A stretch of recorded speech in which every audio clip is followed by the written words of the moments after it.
لڑکے جب سکن ٹائٹ پہنتے ہیں تو نامرد ہو جاتے ہیں۔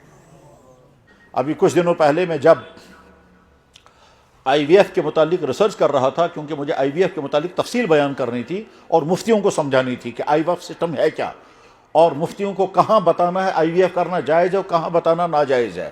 مفتین ہن کلاس اوس تک کلاسس موضوع میں تمہیں سمجھاؤں آئی وی ایف کیا گو، آئی وی ایف کیا ہوتا ہے اور اس کا سسٹم کیا ہے اور کون سی شکلیں جائز ہیں کون سی شکلیں ناجائز ہیں، اور اس کے لیے خود محنت کرنی تھی پڑی۔ تو میں اس کو ریسرچ کر رہا تھا، ڈاکٹروں سے بھی بات کی، لٹریچر بھی پڑھا، تو اسی بیچ میں یہ جاننا چاہتا تھا کہ آئی وی ایف کی ضرورت ایک اس وقت پڑتی ہے جب مرد نامرد ہو، ٹھیک ہے،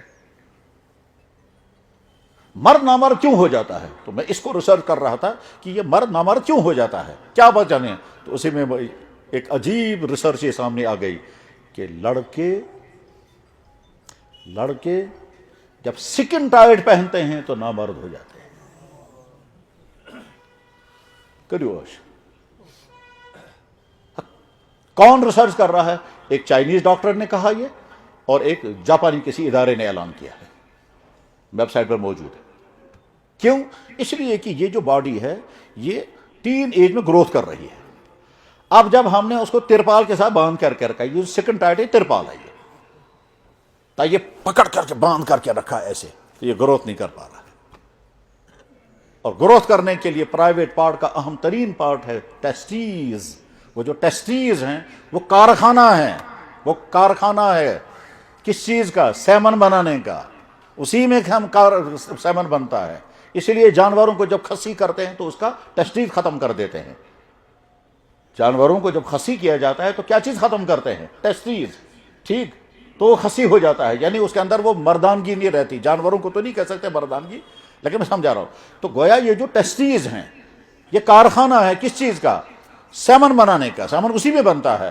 اب جب ہم اس کو پکڑ کر کے رکھا ہے، باندھ کر کے رکھا ہے، ٹھیک، اور بیچارہ یہ گروتھ ہی نہیں کر پا رہا ہے، تو آگے چل کر کے پھر یہ ٹیسٹیز کام نہیں کرتا ہے، یا تو سیمن ہی بنے گا نہیں، اور اگر سیمن بنتا ہے تو اس کے اندر سپرم کی کاؤنٹنگ برابر نہیں ہوتی ہے۔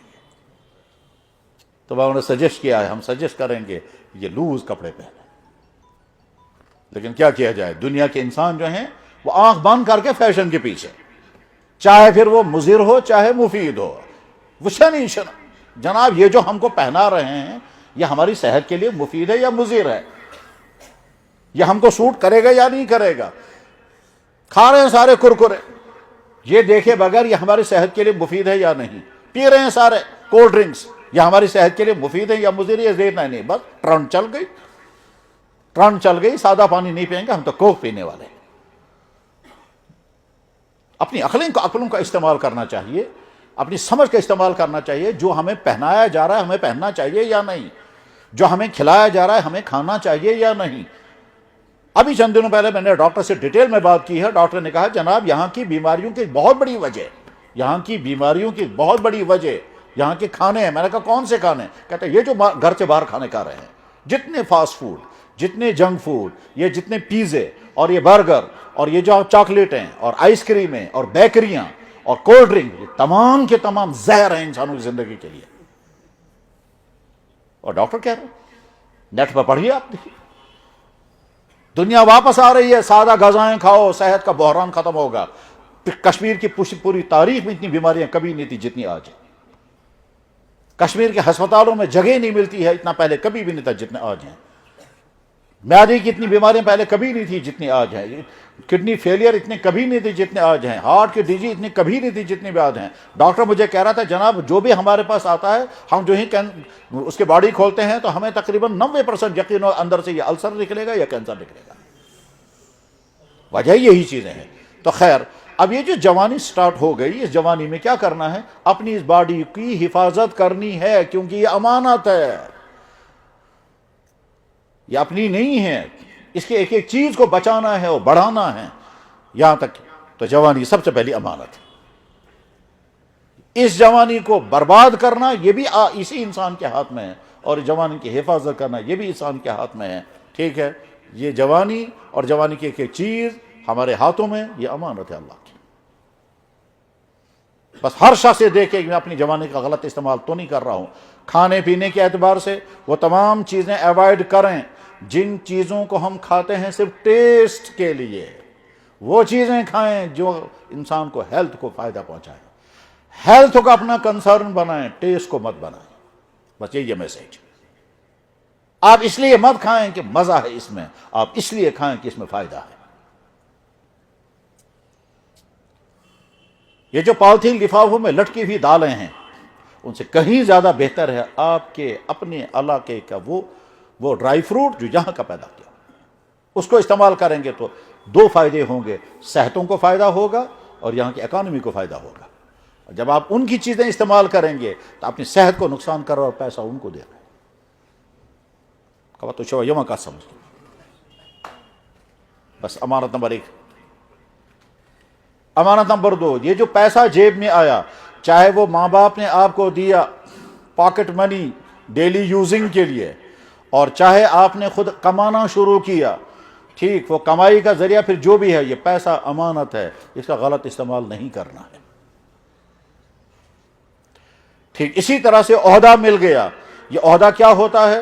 باپ بننا ایک عہدہ ہے, ماں بننا ایک عہدہ ہے, پھر نکاح ہوگا, شوہر بننا ایک عہدہ ہے, بیوی گھر میں آ گئی, بیوی ایک نعمت مل گئی, آپ کو عہدہ مل گیا شوہر بننے کا, اور اس کے بعد پھر آپ کو ملازمت مل گئی. یہ ملازمت جہاں کی بھی ہے, چاہے وہ چھوٹے ملازمت چاہے بڑے درجے کی, ملازمت عہدہ ہے, یہ امانت ہے. فرمایا جناب رسول اکرم صلی اللہ علیہ وسلم نے, مؤذن امانت دار ہے, یعنی یہ جو اذان کا کام آپ کے حوالے ہو گیا یہ عہدہ ہے. امانت داری کے ساتھ کو چلانا, ٹھیک وقت پر اذان پڑھنا. اس زمانے میں گھڑیاں نہیں تھی تو مؤذن کو آدھی رات کے بعد جاگنا پڑتا تھا کہ ٹائم پر مجھے اذان پڑھنی ہے. وقت سے پہلے پڑھوں گا تو بھی غلط ہوگا, وقت کے بعد پڑھوں گا تو بھی غلط ہوگا, ٹائم میں مجھے کچھ نہیں ہے. جاگنا پڑتا تھا, دیکھنا پڑتا تھا صبح صادق کب ہوگی, تو صبح صادق کو چیک کرنے کے لیے آدھی رات سے جاگنا پڑتا تھا.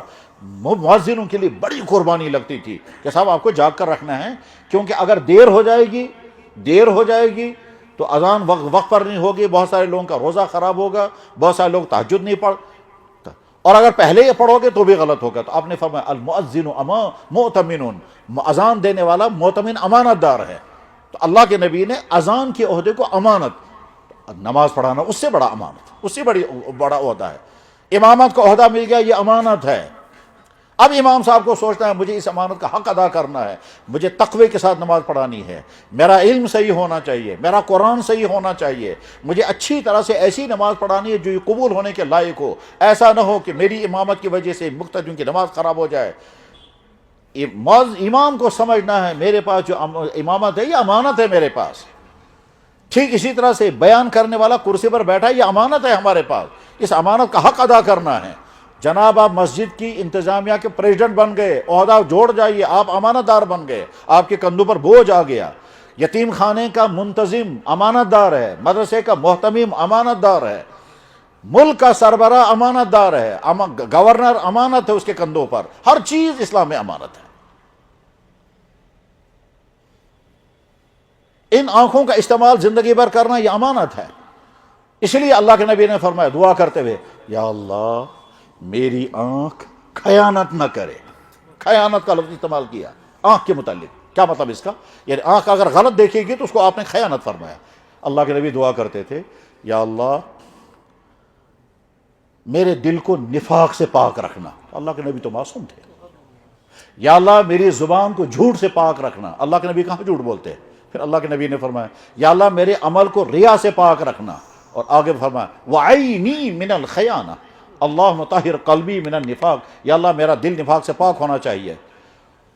وَلِسَانِي مِنَ الْكِذْبِ, اور میری زبان جھوٹ بولنے سے پاک رہنی چاہیے. وَعَمَلِي مِنَ الرِّيَا, اور میرا عمل ریا سے پاک ہونا چاہیے. وَعَيْنِي مِنَ الْخِيَانَةِ, اور میری آنکھ خیانت سے پاک رہنی چاہیے. تو آنکھ کا غلط دیکھنا اللہ کے نبی نے کو خیانت کہا.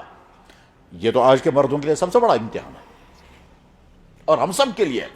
ایسا نہیں ہے کہ ہمارا وہ نوجوان بیچارہ جو سڑک پر ہے, جو کالج میں ہے, جو دفتر میں ہے, جو ہاسپٹل میں ہے, جو سکول میں, انہیں نہیں, ہر مرد کے لیے امتحان ہے. یا مولانا صاحب کو بھی امتحان ہے, پیر صاحب کو بھی امتحان ہے, بزرگ صاحب کو بھی, بوڑھے کو بھی, جوان کو بھی. ٹھیک ہے, ٹوپی اور داڑھی والے کو بھی ہے, سیکنڈ ٹائٹ والے کو بھی ہے. یہ سب کا امتحان ہے آنکھ کا. کیونکہ ہماری بیٹیاں, ہماری مائیں پھر رہی ہیں فیشن کر کر کے, سیکنڈ ٹائٹ پہن کر پھر رہی ہیں, بہت زیادہ میک اپ کر کے, اور ہر جگہ دخل ہے. ایک طرف سے بے پردگی کا سیلاب ہے, اور دوسری طرف سے مردوں کے جہاں ایک مسلمان یورپ میں ایک خاتون نے اسلام قبول کیا، مسلمان ملک کا تھا، اب اس کا نکاح اس کے ساتھ ہوا۔ مسلمان کے دینی لیول کم تھی، جب اس نے اسلام قبول کیا تو اس کی دینی لیول اوپر آ گئی، ٹھیک ہے، اس نے پردہ شروع کیا، نہیں وہ پردہ نہیں کرنا چاہ رہی تھی، تو شوہر نے کہا دیکھو تم پردہ کرو، اس نے کہا باقی تو ٹھیک ہے عبایا میں پہنوں گی مگر میں پورا پردہ نہیں کر سکتی۔ تو شوہر نے ایک دفعہ کہا آپ کو معلوم ہے پردہ کرنے کا نتیجہ کیا نکلتا ہے؟ اس نے کہا کیا نکلتا ہے؟ کہتا پردہ کرنے کا نتیجہ یہ نکلتا ہے کہ اگر ہماری یہ بیٹیاں ہماری مائیں پردہ کریں گی تو مرد گناہ سے بچ جاتے ہیں، اور اگر آپ پردہ نہیں کرو گے تو تمہاری وجہ سے نہ جانے کتنے مرد گناہ میں پھنس جائے۔ اس نے کہا یہ تو عجیب بات آپ نے کہی، اس کا مطلب میں جب پردہ کروں گی تو میں نے بہت سارے مردوں کو گناہ سے بچا لیا؟ کہنے لگا ہاں، کہنے لگا آج اسے میں پردہ کر لیا۔ اور واقعی یہی ہے کہ جناب والا ہماری بیٹیاں ہماری بہنیں اپنا شوق پورا کر رہی ہیں۔ کیا شوق پورا کر رہی ہیں؟ زیادہ سے زیادہ ننگا ہونا ہے، زیادہ سے زیادہ مردوں کی نقالی کرنی ہے، زیادہ سے زیادہ میک اپ کر کے پھرنا ہے اور خوش ہونا ہے میں کچھ ہوں، اور اس کے نتیجے میں مردوں کو گناہ۔ تو جب سوال آتا ہے یار ہم اپنی آنکھوں کی حفاظت کیسے کریں گے؟ یہ آنکھ امانت ہے، اس آنکھ کا غلط استعمال نہیں کرنا ہے، مگر بچنا بے انتہا مشکل ہے۔ تو حل کیا ہے اس کا؟ حل، اس کے کئی سارے حل ہیں، ان حل میں سے ایک حل یہ ہے اپنے آپ سے کہنا ہے آج تک تم نے ہزاروں مرتبہ دیکھا ہوگا ہزاروں خواتین کو، ملا کچھ نہیں، ملتا کچھ نہیں۔ پھر اپنے آپ سے کہنا ہے آپ کو دیکھنے کا شوق ہے، میں آپ کو سڑک پر کھڑا کروں گا، اس سڑک پر کھڑا کروں گا جہاں زیادہ سے زیادہ خواتین گزر رہی ہوں گی، اور ہر قسم کی خواتین جہاں گزر رہی ہوں گی وہاں کھڑے ہو کر کے میں دیکھتے رہنا شام تک، اور شام کو مجھے رپورٹ دینا فائدہ کیا کیا ہوا۔ اپنے آپ سے کہیں، اور جب کھڑے کو اندر والا دل کہے گا ملتا کچھ نہیں ہے، شام کو کہنا پھر جب ملتا کچھ نہیں تو آج کے بعد کبھی مت دیکھنا، آج کے بعد میں دیکھنے ہی نہیں دوں گا۔ یا دوسرا علاج ہے کہ جب کسی نامحرم کو دیکھیں تو فوراً یہ سوچیں میں اس کو دیکھ کر خوش ہو رہا ہوں اور اللہ مجھے دیکھ کر ناراض ہو رہا ہے۔ ایٹ اے ٹائم دو چیزیں ہو رہی ہیں، اللہ کہہ رہا ہے میں دیکھ رہا ہوں تو کیا دیکھتا ہے، میں دیکھ رہا ہوں تو کس کی طرف دیکھ رہا ہے، دیکھا میں نے منع کیا یہ مت دیکھنا، تو پھر بھی کنٹرول نہیں کر رہا ہے، اور تو دیکھ کر کے خوش ہو رہا ہے اور میں دیکھ کر ناراض ہو رہا ہوں۔ تو اپنی خوشی پر ایکشن کرے گا، کیا کرے گا؟ زیادہ سے زیادہ جا کے اسے ملے گا، اس سے بات کرے گا، اور زیادہ اس کے ہینڈ شیک کرے گا، یہی تیری خوشی کی انتہا ہے، ٹھیک ہے؟ اور کیا کرے گا؟ فوٹو اٹھا لے گا اس کا۔ اور اگر میں نے ایکشن کر لیا اپنی ناراضگی کا تو ٹک ہی نہیں پائے گا۔ پھر تو اپنی خوشی کا اگر ایکشن کرے گا تو زیادہ سے زیادہ کیا کرے گا؟ جا کے اسے ملے گا، اور میں نے اگر اپنی ناراضگی کا ایکشن کر لیا تو پھر سطح پر سوچت تو ٹکھا بروٹ کن کنا۔ تو بس اپنے آپ کو کہنا ہے تم اس کو دیکھو اللہ تمہیں دیکھ رہا ہے، اور اللہ کو چنانچہ ایسا ہوا بھی۔ میں ایک ایسے شخص کو جانتا ہوں کہ جس کی آنکھوں کی لائٹ چلی۔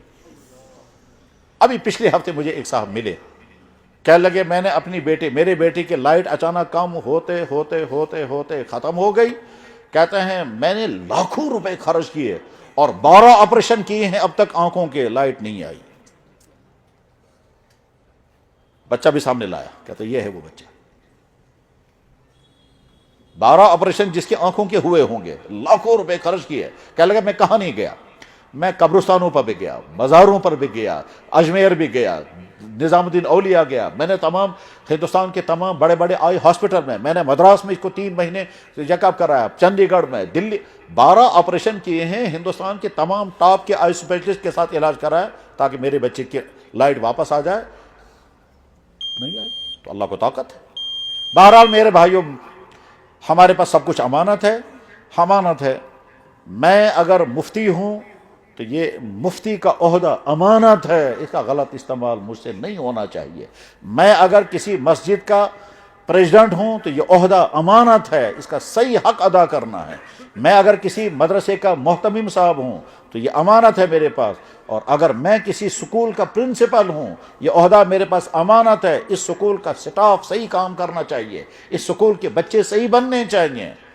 جناب والا ہر چیز امانت ہے۔ ہمارے سکول کا وہ ٹیچر جس کی ذمہ داری ہے وہ مڈ ڈے میل کا انتظام کرنا بچوں کے لیے، یہ امانت ہے آپ کے پاس۔ جو ہمارا افسر ہے جس کا کام ہے فنڈز پاس کرنا، وہ امانت ہے آپ کے پاس۔ جو ہمارا جج جو کرسی پر بیٹھا فیصلہ لکھ رہا ہے، یہ امانت ہے۔ آپ وکیل ہیں، آپ کے پاس کیس آیا، یہ امانت ہے آپ کے پاس۔ آپ ڈاکٹر ہیں، یہ پیشنٹ آپ کے پاس امانت ہے۔ ہر چیز امانت ہے، ہر چیز امانت ہے، اور اس امانت کا اللہ کے ہاں حساب دینا ہے۔ ہر آدمی اپنے آپ کو دیکھے میرے پاس کیا کیا ہے، یہ امانت ہے میرے پاس۔ ایک آدمی باپ ہے، باپ ہونا عہدہ ہے، امانت ہے۔ بچے تمہارے پاس امانت ہے، یہ بنیں گے یا بگڑیں گے۔ تم ابھی جوانی میں ہو، تمہارا نکاح بھی نہیں ہوا، یہ جوانی تمہارے پاس امانت ہے، اس کا غلط استعمال نہیں کرنا ہے، کیونکہ آگے چل کر تمہارا نکاح ہوگا، تم کو اپنی بیوی کا حقوق ادا کرنے ہیں۔ یہ صحت ہمارے پاس امانت ہے، ہم وہ چیزیں نہیں کریں گے جس کی وجہ پہ یہ صحت برباد ہو جائے۔ ہم اپنے امانوں کا خیانت نہیں کر سکتے۔ اس باڈی کو وہ چیزیں نہیں کھلانی ہیں جن کا مقصد صرف ٹیسٹ ہوگا اور صحت کو نقصان ہوگا، اور اس باڈی سے مجھے وہ سارے کام نہیں کر۔ میرے بھائیو اچھی طرح سے سمجھ لیں، انفیکشن کی دو قسمیں ہیں، ایک باڈی کا انفیکشن، ایک کیریکٹر کا انفیکشن۔ باڈی کا انفیکشن یہ ہے کہ ہم جسم کو وہ چیزیں کھلائیں جس کی وجہ سے باڈی کو انفیکشن ہو جائے، معدے کا، انتڑیوں کا، لیور کا، دماغ کا، چھاتی کا، کس کا انفیکشن ہوگا، ٹھیک ہے۔ کیریکٹر کا انفیکشن یہ ہے کہ آپ غلط تعلقات میں پھنس جائیں، آپ غصے والے بن جائیں، آپ کی عادتیں بری ہو جائیں، آپ فضول خرچی کرنے لگیں۔ کیریکٹر کا انفیکشن یہ ہے کہ آپ لوگوں پر ظلم کرنے والے بنیں، لوٹ مار کرنے والے بنیں، دھوکہ دینے والے بنیں، آپ اپنے دماغ کو استعمال کریں گے پگڑم کرنے کے لیے۔ یہ اس کا مطلب یہ ہے کہ کیریکٹر کا انفیکشن ہے، اور یہ امانت کے خلاف۔ زبان ہمارے پاس امانت ہے، اس کا غلط استعمال نہیں کرنا ہے، کیونکہ ہماری یہ ساری چیزیں ہماری اپنی نہیں ہیں، یہ اللہ کی دی ہوئی ہے۔ قرآن اللہ کی امانت ہے، قرآن کریم میں فرمایا انا عرضنا الامانۃ علی السماوات والارض۔ بات ختم کر رہا ہوں میں۔ ہر انسان جس کے پاس کوئی عہدہ ہے وہ سمجھے کہ میرے پاس یہ امانت ہے، اس کا مجھے غلط استعمال نہیں کرنا ہے، چاہے عہدہ گورنمنٹ کا ہو، چاہے پرائیویٹ ہو، چاہے دین کا ہو، چاہے عام دنیاوی عہدہ ہو۔ حتیٰ کہ چپراسی جو کرسی پر بیٹھا ہوا ہے، یہ کرسی سٹول، یہ بھی اس کے پاس امانت ہے۔